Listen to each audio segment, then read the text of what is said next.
Again, another grinder of a division, the NFC North, and potentially the Indiana Bears. Like, there's no way it sounds right. There's no way it can happen, right? But here we are. We're getting down to it. Arlington Heights or Indiana. Eric, you're there. You're a Chicago guy. You're on the ground. What is your sense? Is this a game of chicken, or hey, is it really? Could this really end up happening?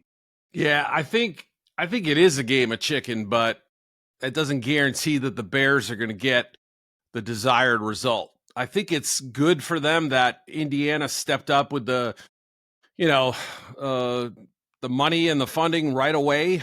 Basically, they're $1 billion for a dome stadium in Hammond, Indiana. The Bears contributing a big chunk as well, about double that. Um, it's a pretty clean deal. I will say that it's a nice thing to have in your hand if you're negotiating, right? You have a pretty good looking bird that has a lot of very few loose ends and a lot of positive attributes. So what they hoped was they could go back and leverage and negotiate against Illinois and say, hey, look what Indiana's offering us.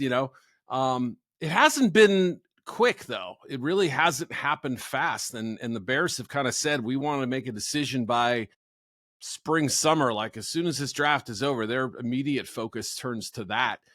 Remember last year, I think it was last year. I don't remember when it was exactly, but they were announcing stadium plans on draft day. Like it was, no, it was 2 years ago. It was when Caleb was, they had the 1st and 9th pick in the draft. Everybody is celebrating Caleb Williams Day in Chicago.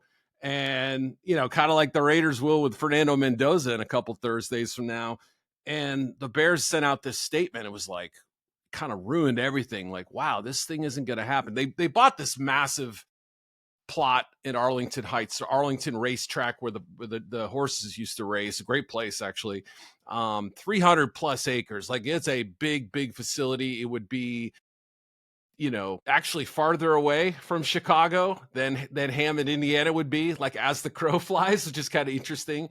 But it would be probably the best case scenario. I think right now, though, given how strong the offer in Indiana is and how Illinois' politics have held this thing up, they don't have the 60 votes. The vote's been delayed multiple times. It's been stalled in Springfield, the state capital. I think you have to say it's like 55. I'll say 55-43 Indiana, and then the 2% would be staying in Soldier Field. I just don't think that's happening. The team has basically said it's not happening.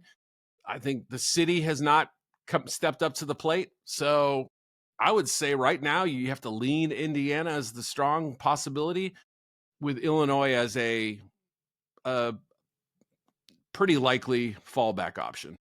Yeah, I mean, it's a wild one. You can't imagine. Again, they keep their headquarters in Chicago so they can stay the Chicago Bears. Do they become just the Bears? We had just the Washington football team, so right? Why not just the Bears? Midwest football team. That's what their new name's going to be. Yeah. So again, it becomes a wild situation as we get close to it. Again, fully expect something right around draft time, and again, a Bears team that has everything kind of going in the right direction. You don't want a stadium, hold up like this, making everything a little bit goofy and crazy. Real quick, the location inside Hammond is called Wolf Lake. So if we could get Wolf Lake Bears, I think that would have a nice ring to it.